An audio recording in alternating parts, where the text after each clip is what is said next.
একজন মহিলা আমাদের কাছে প্রশ্ন করেছেন, প্রবাসে থাকা অবস্থায় কিভাবে কাবিননামায় স্বাক্ষর করবেন? অর্থাৎ তিনি প্রবাসে থাকা অবস্থায় বিবাহ হইতে পারে কিনা সে সম্পর্কে জানতে চেয়েছেন।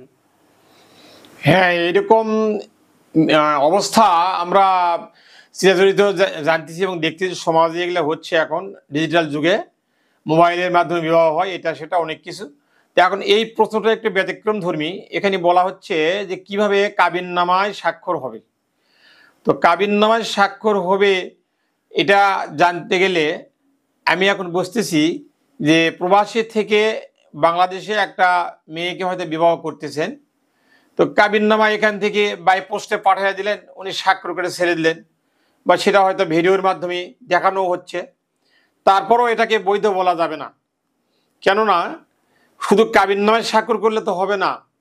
এইটা ম্যাজিস্ট্রেট অফিসে গিয়ে কাজী সাহেবের একটা ভলিউম আছে, এই ভলিউমে সশরীরে ছেলেকে এবং মেয়েকে স্বাক্ষর করতে হবে। এটাই হচ্ছে বিধান। আমি অ্যাজ এক্সাম্পল বলতে পারি, ছেলে থাকলো সৌদি আরবে বা মালয়েশিয়াতে বা সিঙ্গাপুরে, সেখান থেকে উনি স্বাক্ষর করে দিলেন, উনি তো ওই দেশেই আছেন।